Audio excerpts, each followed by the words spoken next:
bringing thing, and I guess I'm just gonna get it out of the way and say that I'm so uncomfortable up here.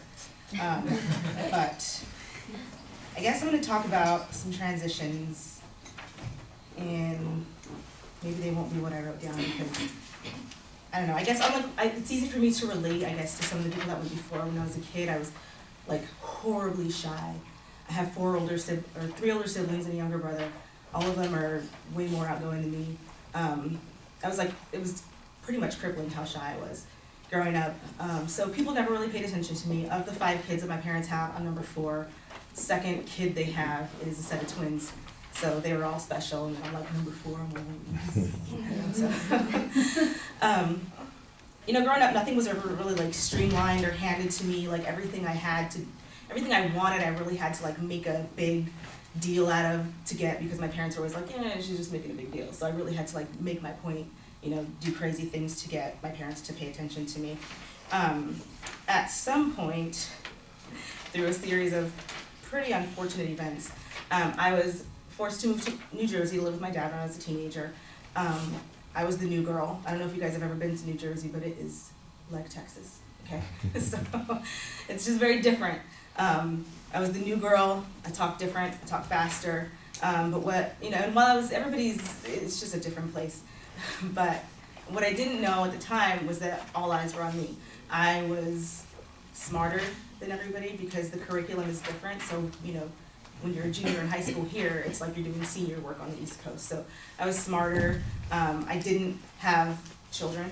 So, and as funny as it sounds, like you know, you saw girls coming through those metal detectors with like buns in the oven. So I didn't have kids. I had a lot more opportunities to do bigger, better things than the other girls did.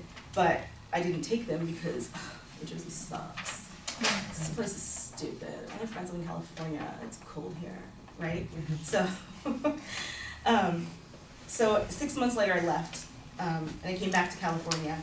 Graduated from high school. I was not a good student just because, you know, I was busy dreaming of doing anything else.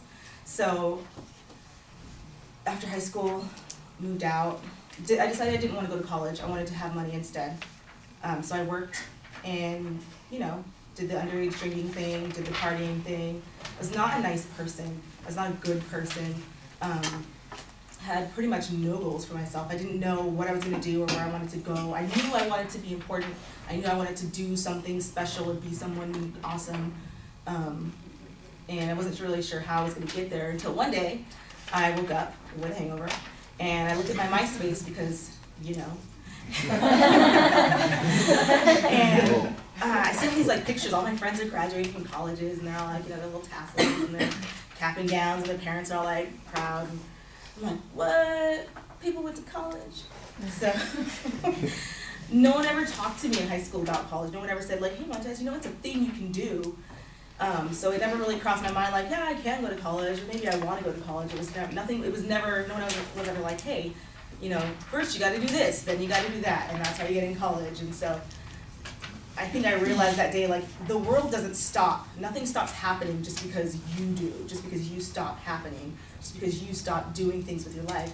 Everyone else moves on. Everyone else grows up and gets awesome careers and starts buying houses and, you know, what is it, making it rain? So, yeah, just rolling in that money. And, you know, here I am working at, like, Sears or whatever. So that's, for me, when I decided that I wasn't going to do that anymore. I looked at the people around me. They all sucked. They weren't going anywhere. They weren't doing anything. And I don't want to be that. I don't want to be 45 renting a room from somewhere, living with college kids. No offense, y'all. But, you know, I didn't want to be that. I want to be able to own something. I want to be able to, you know, pay my own bills. So that was my turning point. The quote that I chose that I guess reminds me often to just set my goals high, keep my standards high, and hold myself and people around me to these standards is by Michelangelo. He was a famous artist. I want to say like sculptor. I don't know if that's the right word for him, but you know Michelangelo, not the Ninja Turtle. He said, "The greater danger for most of us lies in not in setting our aim too high and falling short, but in setting our aim too low and achieving our mark." I achieved that mark. I set my standards low. I stayed low, and it was fun, but it was really it didn't help me. Here I am, older than some of you in this class, and you know, it's my second year of college.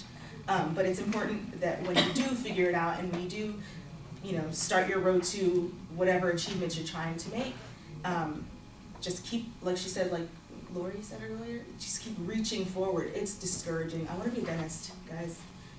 Like 2 weeks ago, my mom said, why don't you just be a hygienist? And I was like, because I want to have money. So, it's important, even if, you know, other people around you don't necessarily think you can do it or think you should take the easy way out, reach for whatever your goal is. Even if other people think it's stupid, even if it's hard to attain, go do it. It can happen.